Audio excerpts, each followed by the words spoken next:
नमस्कार दोस्तों। चौथे दिन 25/11/2022 का यह एपिसोड है। इस एपिसोड में आप चरित्र और सिद्धांत के बारे में समझेंगे और आपको इस एपिसोड को सुनकर समझ आएगा कि आप अपने अंदर किस तरह से सिद्धांत और चरित्रों को बना सकते हैं और उसके द्वारा फ़ायदा उठा सकते हैं। दोस्तों, मेरा आपसे विनम्र निवेदन है कि यह वीडियो पूरा सुनिए, इसमें आपका ही फ़ायदा है। चलिए शुरू करते हैं। नमस्कार दोस्तों, अति प्रभावकारी लोगों की 7 आदतों के चौथे एपिसोड में आपका स्वागत है। दोस्तों, हम जहां तीसरे एपिसोड को ख़त्म किया था हमने, उसके बाद से आज मैं शुरू कर रहा हूं। पैराडाइम परिवर्तन की शक्ति। अनुभूति प्रदर्शन से हासिल किया गया सबसे महत्वपूर्ण ज्ञान शायद पैराडाइम परिवर्तन के क्षेत्र में है, जिसे हम आहा अनुभव कह सकते हैं। आहा अनुभव तब होता है जब कोई आखिरकार मिश्रित तस्वीर को दूसरे दृष्टिकोण से देखता है। अपनी प्रारंभिक अनुभूति से व्यक्ति जितना बंधा होता है, आहा अनुभव उतना ही सशक्त होता है। यह वैसा ही है जैसे अचानक अंदर बत्तियां जल गई हों। पैराडाइम शिफ्ट वाक्यांश का प्रयोग सबसे पहले थॉमस कुहन ने अपनी बेहद प्रभावशाली और महत्वपूर्ण पुस्तक the structure of scientific revolutions में किया था।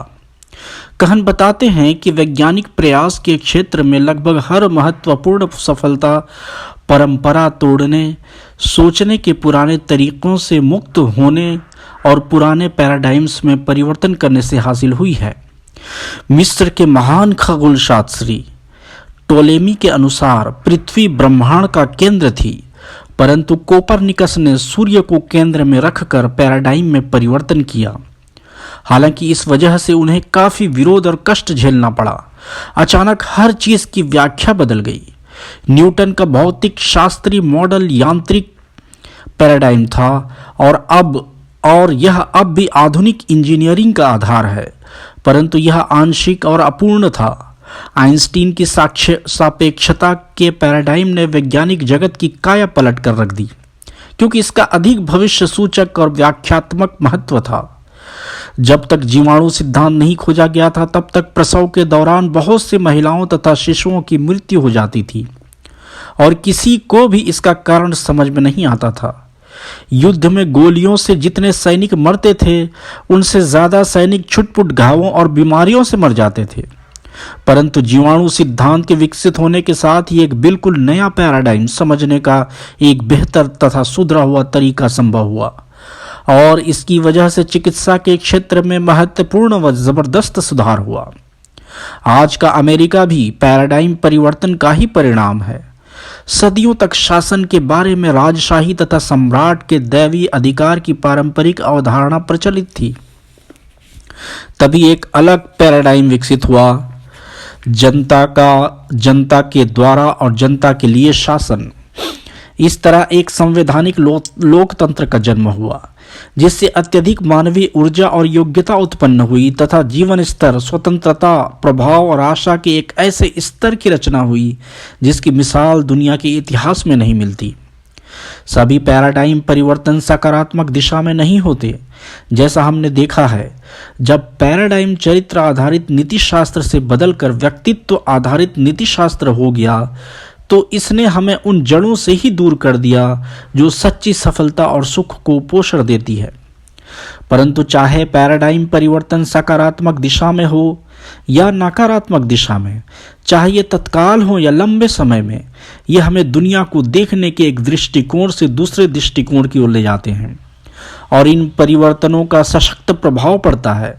चाहे ये सही हो या गलत, हमारे पैराडाइम्स हमारे नजरिए तथा व्यवहार के स्रोत हैं और अंततः दूसरों के साथ हमारे संबंधों के भी। मुझे एक छोटे पैराडाइम परिवर्तन का अनुभव याद आता है, जब मैं एक रविवार की सुबह को न्यूयॉर्क में एक ट्रेन से यात्रा कर रहा था। लोग शांति से बैठे थे, कुछ अखबार पढ़ रहे थे, कुछ विचारों में खोए थे और कुछ अपनी आंखें बंद करके आराम कर रहे थे। माहौल बहुत शांत था। तभी अचानक एक आदमी अपने बच्चों के साथ डिब्बे में दाखिल हुआ। बच्चे इतना शोर मचा रहे थे और धमा चौकड़ी कर रहे थे कि तत्काल पूरा माहौल बदल गया। वह आदमी मेरे बगल में बैठ गया और उसने अपनी आंखें बंद कर ली। ऐसा लग रहा था जैसे वह स्थिति से बेखबर था। बच्चे हल्ला कर रहे थे, सामान इधर से उधर फेंक रहे थे और लोगों के अखबार छीन रहे थे। यह देखकर चिढ़ छूटना स्वाभाविक था, परंतु इसके बावजूद मेरे पास बैठे व्यक्ति ने कुछ नहीं किया। ऐसे माहौल में झुंझलाहट पर काबू रखना मुश्किल था। मुझे यकीन नहीं हो रहा था कि वह इतना लापरवाह कैसे हो सकता है। वह अपने बच्चों को इतना जंगली व्यवहार करने कैसे दे रहा है? उन्हें रोकने के लिए कुछ क्यों नहीं कर रहा है और जरा भी जिम्मेदारी क्यों नहीं ले रहा है? साफ दिख रहा था कि मेरी ही तरह डिब्बे में बैठा हर यात्री इस बात से चिढ़ रहा था। अंततः मैंने असाधारण धैर्य और संयम के साथ उससे कहा, श्रीमान, लोगों को आपके बच्चों की वजह से सचमुच परेशानी हो रही है। क्या आपको इस बारे में कुछ नहीं करना चाहिए? उस आदमी ने अपनी आंखें इस तरह खोली जैसे उसे पहली बार स्थिति समझ में आई हो। फिर वह धीमे से बोला, हाँ, आप सही कह रहे हैं। मुझे लगता है मुझे इस बारे में कुछ करना चाहिए। मैं अपने बच्चों के साथ अभी अस्पताल से आ रहा हूँ, जहाँ इनकी माँ की 1 घंटे पहले मृत्यु हुई है। मैं नहीं जानता था कि मुझे क्या सोचना या करना चाहिए, और मुझे लगता है कि बच्चे भी नहीं जानते कि इस स्थिति का सामना किस तरह किया जाए। क्या आप कल्पना कर सकते हैं कि मुझे उस वक्त कैसा महसूस हुआ होगा? मेरा पैराडाइम बदल गया। अचानक मैं घटनाओं को अलग तरह से देखने लगा, और चूंकि मैं घटनाओं को अलग तरह से देखा, इसलिए मैंने अलग तरह से सोचा, अलग तरह से महसूस किया और अलग तरह से व्यवहार किया। मेरी झुंझलाहट तत्काल गायब हो गई। मुझे अपने नज़रिए या व्यवहार को नियंत्रित करने की चिंता नहीं करनी पड़ी। मेरा हृदय तो उस व्यक्ति की पीड़ा से व्यथित हो गया। हमदर्दी और करुणा की भावनाएं मुक्तता से प्रवाहित होने लगीं। आपकी पत्नी की आज ही मृत्यु हुई है? ओह, मुझे बहुत अफसोस है। क्या आप मुझे इस बारे में बता सकते हैं? मैं आपकी किस तरह मदद कर सकता हूँ? पल भर में सब कुछ बदल गया था। बहुत से लोग जब जीवन को खतरे में डालने वाले संकट का सामना करते हैं और अपनी प्राथमिकताओं को नई रोशनी में देखते हैं, या जब वे अचानक किसी नई भूमिका में कदम रखते हैं, जैसे वे पति या पत्नी, माता पिता या दादा दादी, मैनेजर या लीडर की भूमिका में आते हैं, तो वे अपने सोच में इसी तरह के मूलभूत परिवर्तन का अनुभव करते हैं। व्यक्तित्व आधारित नीति शास्त्र के माध्यम से हम अपने नजरियों तथा व्यवहार को बदलने की कोशिश में चाहे हफ्तों, महीनों, यहाँ तक कि वर्षों मेहनत करते रहें, इसके बावजूद हम उस परिवर्तन के एहसास के करीब भी नहीं आ पाएंगे, जो तत्काल तब होता है जब हम चीज़ों को अलग तरीके से देखने लगते हैं। यह स्पष्ट है कि अगर हम अपने जीवन में अपेक्षाकृत छोटे परिवर्तन करना चाहते हैं, तो हम शायद अपने व्यवहार और नज़रिए पर ध्यान केंद्रित करके ऐसा कर सकते हैं। परंतु अगर हम महत्वपूर्ण क्वांटम परिवर्तन करना चाहते हैं, तो हमें मूलभूत पैराडाइम्स पर मेहनत करना होगी। थोरो के शब्दों में, बुराई की पत्तियां पर 1000 प्रहार करने से अच्छा यह है कि जड़ पर एक बार प्रहार किया जाए। हम अपने जीवन में क्वांटम सुधार सिर्फ तभी कर सकते हैं जब हम व्यवहार और नज़रिए की पत्तियों पर प्रहार करना छोड़ दें तथा जड़ों यानी पैराडाइम्स पर काम करने में जुट जाएं, जिनसे हमारा व्यवहार और नज़रिए उत्पन्न होते हैं। देखना और बनना। जाहिर है सभी पैराडाइम परिवर्तन तत्काल नहीं होते। हालांकि ट्रेन में मेरे पैराडाइम में तत्काल परिवर्तन हो गया था, परंतु हमारे बेटे के प्रति मेरे और सैंड्रा के पैराडाइम में परिवर्तन धीमी, मुश्किल तथा सुविचारित प्रक्रिया थी। हमने उसके साथ पहले जो तकनीक आजमाई थी, वह व्यक्तित्व आधारित नीति शास्त्र की हमारी बरसों की कंडीशनिंग तथा अनुभव पर आधारित थी। वह तकनीक माता पिता के रूप में हमारी सफलता तथा हमारे बच्चों की सफलता के पैमाने के बारे में हमारे गहनतम पैराडाइम्स का परिणाम थी। जब तक हमने उन मूलभूत पैराडाइम्स को नहीं बदला और चीज़ों को अलग तरह से नहीं देखा, तब तक हम स्वयं में तथा स्थिति में क्वांटम परिवर्तन करने में सफल नहीं हुए। हमारे बेटे को अलग तरह से देखने के लिए मुझे और सेंड्रा को अलग तरह का बनना पड़ा। जब हमने स्वयं के चरित्र का विकास करने पर मेहनत की, तभी हमारा नया पैराडाइम विकसित हुआ। पैराडाइम्स चरित्र से अभिन्न रूप से जुड़े हैं। हम जो बनते हैं वही हम देखते हैं, और जो हम देखते हैं वह बहुत हद तक उस पर निर्भर करता है जो कि हम बनते हैं। ऐसा लंबे समय तक नहीं हो सकता कि हम अपने देखने में तो परिवर्तन कर लें, परंतु इसके साथ हमारे बनने में कोई परिवर्तन ना हो, और यही बात विपरीत दिशा में भी लागू होती है। ट्रेन में उस सुबह मेरे पैराडाइम में तत्काल जो परिवर्तन हुआ, उसमें भी मेरा बदला हुआ दृष्टिकोण मेरे मूलभूत चरित्र का परिणाम था और उसके द्वारा सीमित था। निश्चित रूप से ऐसे भी लोग होंगे जिन्हें वास्तविक स्थिति का पता चलने के बाद भी उन्हें अफसोस या अपराध बोध महसूस नहीं हुआ होता, और वे दुखी तथा दुविधाग्रस्त आदमी के पास चुपचाप बैठे रहते। दूसरी ओर मुझे यह विश्वास है कि ऐसे भी संवेदनशील लोग होंगे जिन्होंने तत्काल यह भांप लिया होता कि कोई गंभीर समस्या है। वे समझने तथा मदद करने की पहल पहले ही कर देते, जो मैं नहीं कर पाया था। पैराडाइम्स बहुत सशक्त होते हैं क्योंकि उस लेंस की रचना करते हैं जिसके द्वारा हम दुनिया को देखते हैं। पैराडाइम परिवर्तन की शक्ति क्वांटम परिवर्तन की मूल शक्ति है, चाहे यह परिवर्तन तत्काल हो या धीमी सुविचारित प्रक्रिया हो। सिद्धांत केंद्रित पैराडाइम। चरित्र आधारित नीतिशास्त्र इस मूलभूत विचार पर आधारित है कि कुछ सिद्धांत मानवीय प्रभावकारिता को निर्धारित करते हैं। मानवीय जगत में से प्राकृतिक नियम उतने ही वास्तविक और स्थायी हैं जितना कि भौतिक जगत में गुरुत्वाकर्षण का नियम। इन सिद्धांतों की वास्तविकता और उनके प्रभाव को एक अन्य पैराडाइम परिवर्तन के अनुभव में देखा जा सकता है, जिसका वर्णन फ्रैंक कोच ने नौसेना संस्थान की पत्रिका प्रोसीडिंग्स में किया है। दो युद्धपोत समुद्र में कई दिनों तक खराब मौसम में युद्धाभ्यास का प्रशिक्षण ले रहे थे। मैं अग्रणी युद्धपोत पर तैनात था, और जब रात हुई तो मैं ब्रिज जहाज के संचालन कक्ष पर निगरानी कर रहा था। कोहरे के कारण हमें देखने में मुश्किल आ रही थी, इसलिए कप्तान भी ब्रिज पर ही खड़े होकर सभी गतिविधियों की निगरानी कर रहे थे।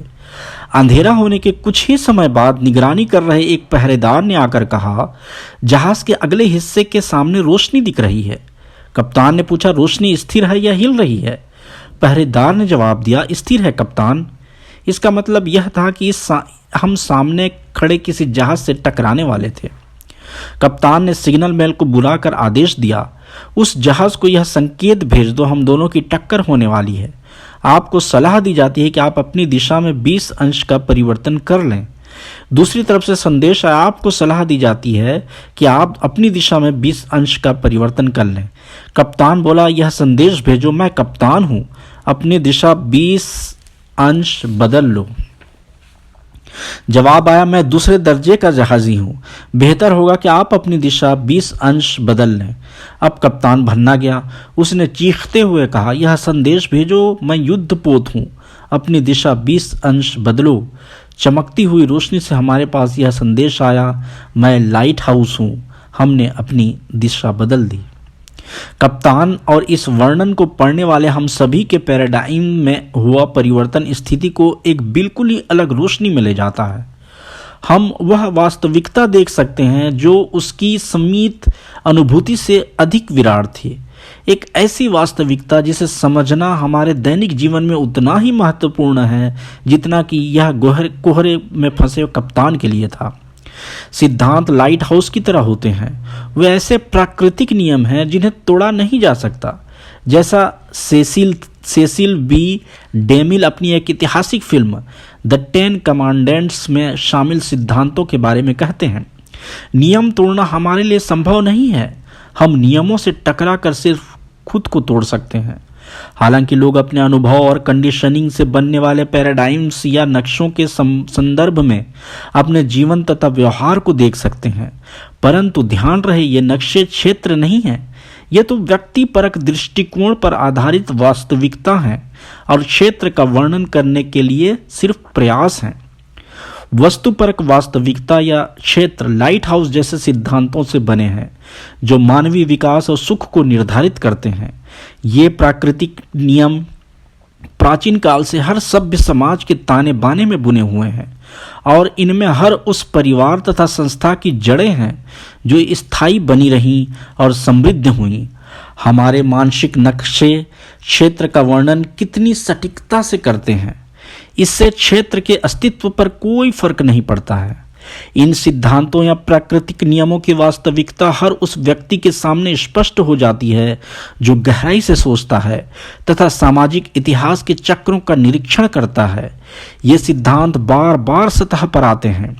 जिस हद तक किसी समाज में रहने वाले लोग इन्हें पहचानते हैं और इनके अनुसार जीते हैं, उसी हद तक वे या तो बचते तथा विकास करते हैं या फिर विघटन और विनाश की ओर कदम बढ़ाते हैं।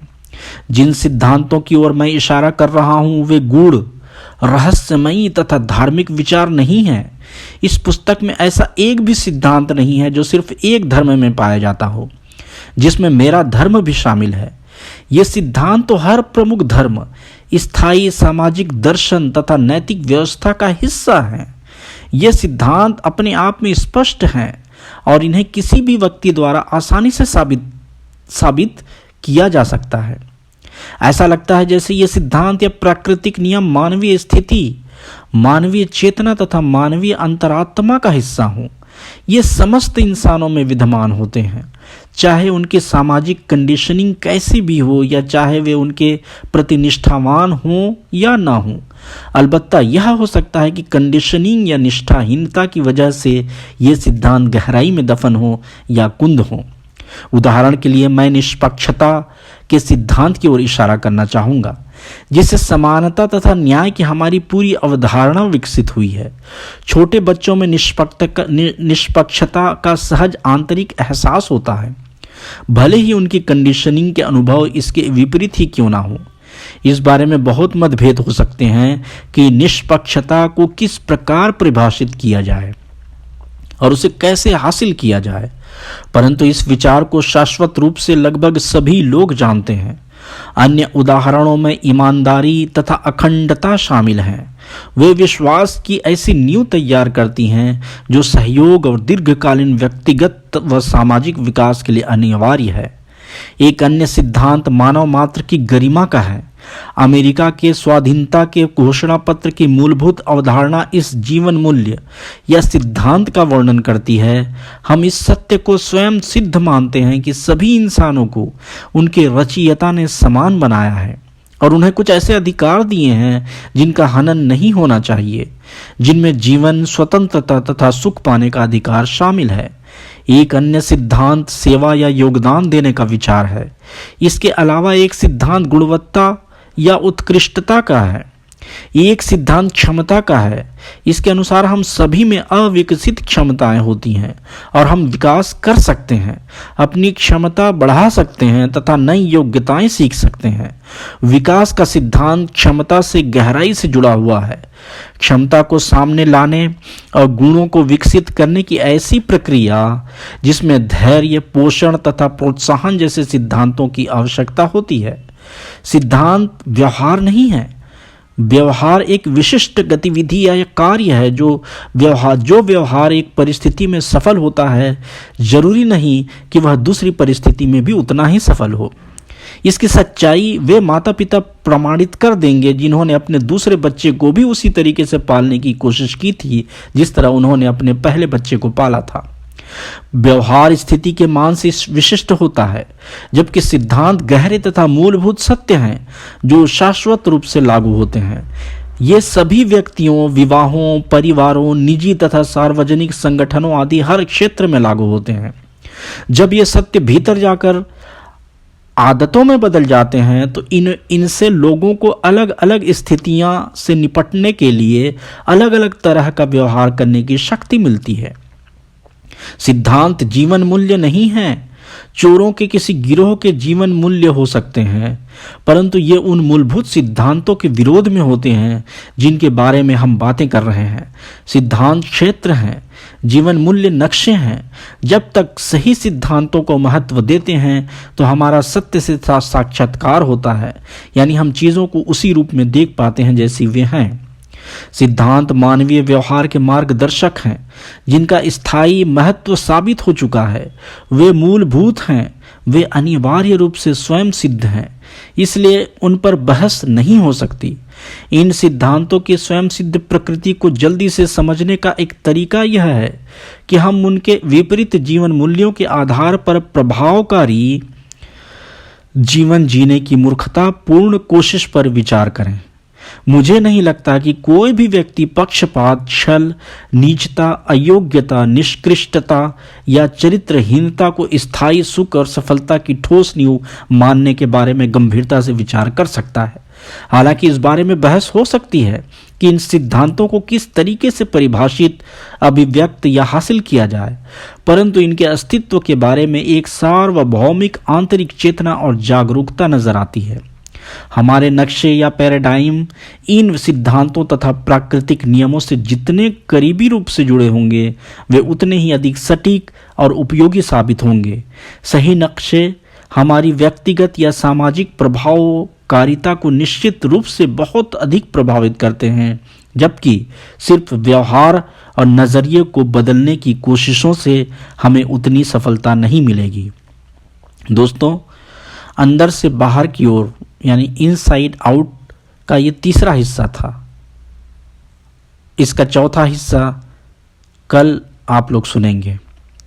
दोस्तों, जो बातें इसमें बताई जा रही हैं उन्हें समझिए और उनके मुताबिक अपने जीवन में उन सिद्धांतों को डालने की कोशिश कीजिए।